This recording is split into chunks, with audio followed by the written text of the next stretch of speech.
everyone, Egman here with another video, and today I've got a Shroom and Salsa list. This is like one of the biggest deck building hurdles I've ever faced. It is such a weird archetype. It's not. It looks like it wants to be an aggro deck, but I've tested it and I've tried, and it does not. It's not an aggro deck. It can't be an aggro deck. It's not good enough to be an aggro deck. And so I guess it's like this weird mid-range control deck that is just, black as a color normally doesn't have those options to it, and we kind of have some of those. So here's what I have. This is like such a, I don't know, you have to play this deck. You got to figure out what you want to do. I'm still not satisfied with this list. I have a second one right here, No Fun number 2. And it's just like changes of just like the more I play this deck, the smaller I have like my vanillas and like the 5-drops. They're just not good enough. They're really not. It's just weird. And like it's like the big thing. Okay, we're gonna talk about the leader. So when this card attacks, you draw 1. Great. Okay, and then auto once per turn. If this card is a battle, when you use a black battle card and a combo, your opponent sends 1 battle card from their drop area to their warp. If there are no battle cards in your opponent's drop area, draw 1 card. So just on reading that, boom, you know what? First swing of the game, you swing, you combo something, you get to draw 2 cards for it. Super good, and you get a 15k attack. Seems good, right? And it is good, and like it's also really good on defense too, because like your opponent will have to and so it lets you build your drop area for free, which is better for overwhelm later, and like destroys your opponent's drop area, and it's fine. It's fine, especially since on defense too, it's the same thing. You get it on defense side, so like you can potentially draw cards and like make the first swing your opponent makes, you get a free 5k combo for it. So that's really good. It also has this awaken. When your life is 4 or less, or your opponent has 4 or more cards in their warp, you may draw 1 card, switch one of your energy to active and flip this card over. So this also can awaken early too, because you can awaken this card with 8 life if you play it right, because your opponent, making sure that your opponent doesn't hit into you, and then once they get 4 cards into the warp, you can just awaken early, right? So all of this is good.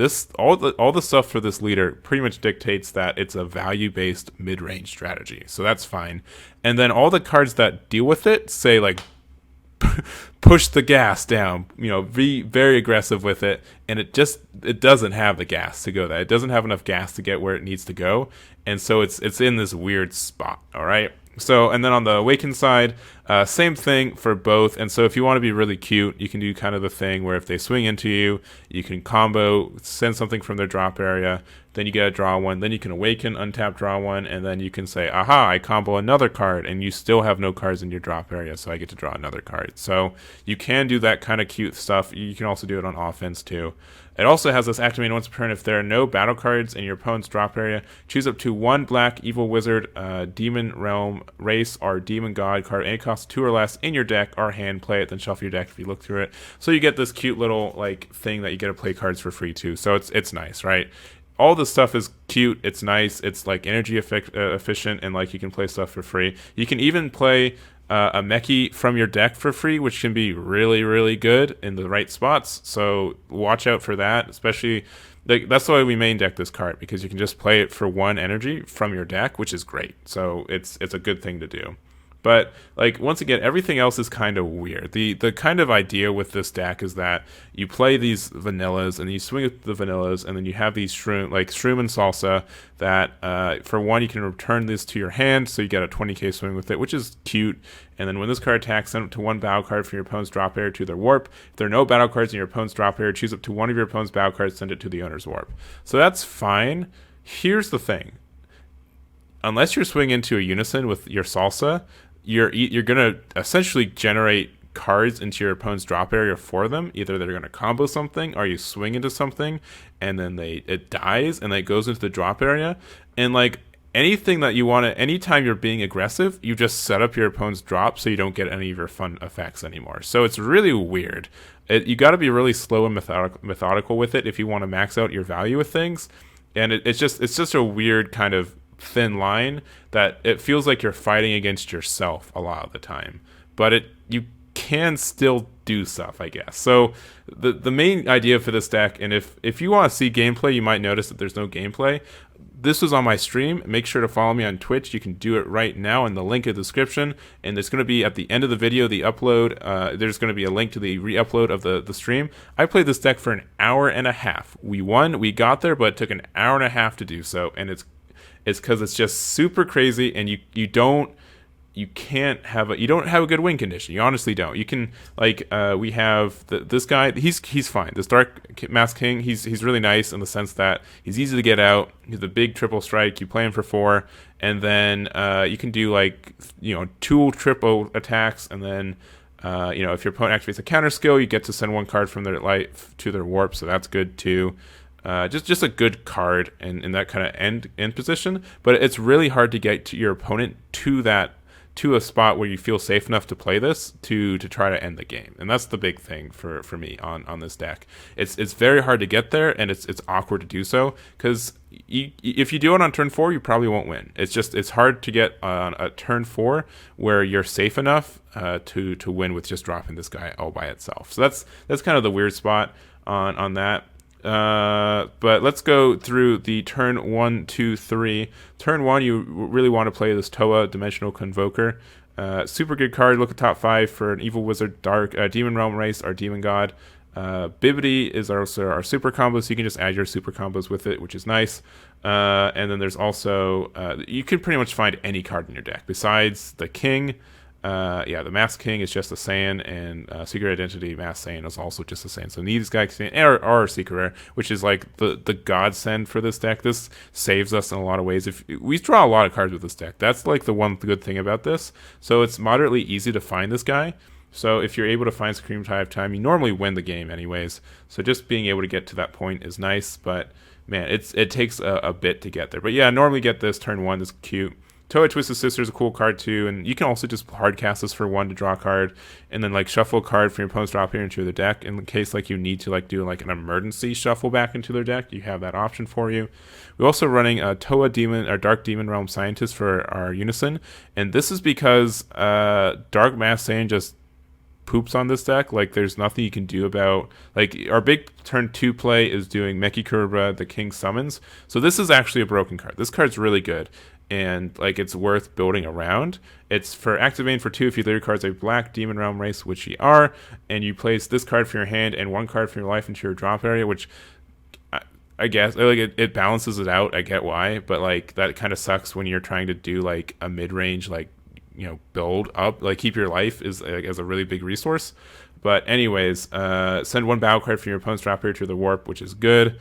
Send up to 2 black battle cards, Evil Wizard and or Demon Realm Waste, energy cost of 2, and different character names that aren't Meki from your decks and stuff. Your deck you can activate. They activate main cards of skill of copies of this card for the turn.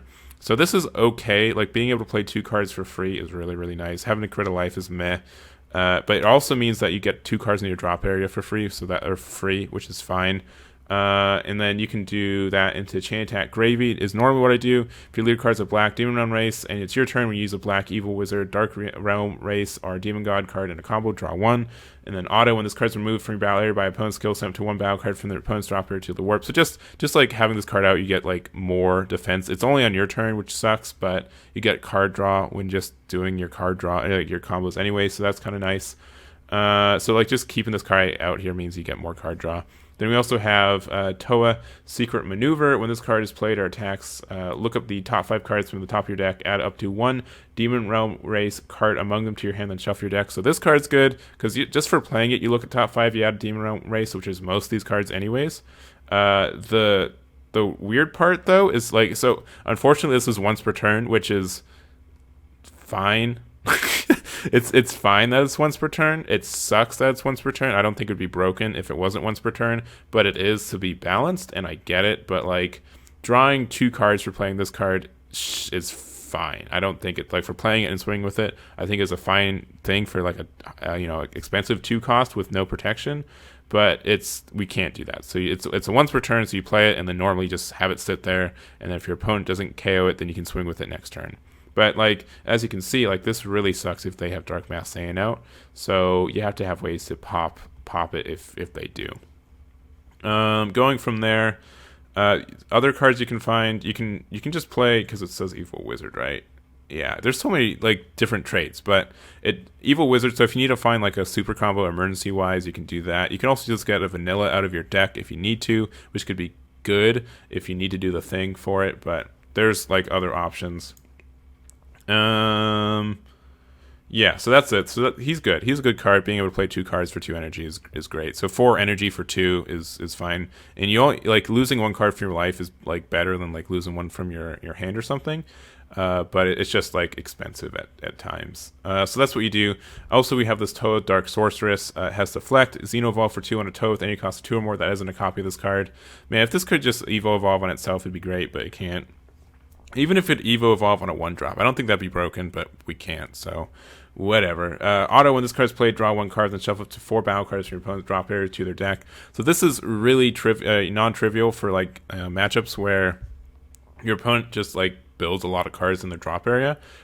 And if that's the case, they normally are really hurt by shuffling the 4 cards back into the deck. So that's just something really powerful there. Just a good Xenovolve, and then you have like this 20k out and you draw a card, so it's just cheap to do so. I really like this combo. It's really nice and it helps out what you're really looking to do with it, so it's helpful there. What else we got? So Shroom, this is okay. We kind of talked about it. It's an okay thing. I think if you look at No Fun 2, I think Demon God Demigra is just better. Because you have to overwhelm it for 5, which 5 can be a little bit expensive at times, but this is really good for filling up your opponent's warp, so you can awaken really early. So overwhelm for 5 for 2, and it's also dark overwhelm for 5, which is really easy for us. When this card is played using overwhelm or dark overwhelm, draw 1 card, then choose up to 1 of your opponent's battle cards, send it to the owner's warp, and then when this card attacks, your opponent chooses 1 card in their hand and sends it to their warp. So that just means that you're able to send 2 cards to your opponent's warp, ideally with this card, which means that you should have enough to just awaken on turn 2, assuming you get 5 cards in your drop area, which isn't impossible. If you go second, you're able to, let's say you swing, you draw, and then you combo, so that's 1. Your opponent swings into you on defense step, you combo 1, and then you combo another 1 when you swing. So you have to like maybe go -2 to do it, but then you get to awaken really early. You can be at like 8 life, and you get to draw 1, untap 1, and then assumedly your opponent's drop area is empty, so you can do your 1-drop, and you can find a Mechie with it, and they like Dark Broly 6, and then you're fine. You're off to the races, right? So that could be something good. So think about that. I'm putting this in. It's worst case, it's a 5k combo, and it's also a Demon God, so it's searchable with not this one, but with this Toa, because they're different Toas. I don't know. It's crazy. It's confusing, but that's what I would do moving forward. I also know that's really expensive though, because this guy is like how much money right now? Yeah, he's $38. So maybe you don't have like $150 to just drop on this guy, but if you do, or you already have him, I think that'd be a cute little combo. We're also playing Secret Identity Masked Saiyan, kind of the same thing. If you're playing really defensive, and then like you can just like warp your opponent's entire field, and that means you can get to the magic number of being able to awaken really early, and then you still like you just get that benefit from it, like warping their field, which is already a lot of tempo swing, and then like being able to awaken because of it, and then assumedly you're able to be at like 6 or 7 life, and then your opponent's going to have a hard time coming back from that. So that's something to consider as well. I think that's a good option. Secret Rare is really good. This card's also really expensive, obviously, like $200. So if you have it, use it. If you don't, that's fine. And then also Dark Masked Saiyan, Dark Masked King. He's a good win condition, but like I almost am starting to feel like this is like a win more card. I'm not sure would it be a better win condition for him in the deck. I've thought about cards like Fu, Shroud and Mystery would be a cool guy. Also, where's the other Fu? The 4-drop Fu, not 4-drop, but the 8-drop Fu that becomes a 4-drop. Where is he at? Fu Dark Banisher. He could be a good asset as well, because it just means like it warps cards from your opponent's hand and sends them to the drop, so that can be kind of good. Also, like some consideration, like this warps cards too, and like I also for a long time ran like Max Power Kamehameha. That should probably be in the sideboard too, because like it's good for certain matchups. It's also a black extra card, and it warps the card as well, so like that can be really good at just making sure you get enough cards in your warp. But that's the deck. It's weird. If you are bored and you want to try it out, I recommend trying it out this version and just seeing what happens with it. you'll notice that you're just like slowly gaining value, but you're not really doing anything for a really long time, and then your opponent overextends and you punish for them. That's really how I found that you can win with this deck, and it works, I guess. But it's you can decide if it's fun or not. But that's that. If you want to see the hour-and-a-half game that I had, you can watch the VOD. That's going to be in the description or at the end of the video. Also, I should have said this at the beginning of the video, but here we are. I am doing a stream on Friday, this Friday as of recording, so like 2 days, the 5th. We'll be doing another giveaway of one of these pre-release packs, as well as talking about the new Red Napa stuff that's getting, spoiled this week. So you're the real MVP if you made it to this video and you found out about this, but that should be it for me. Thank you guys so much for watching, and I'll catch you all next time.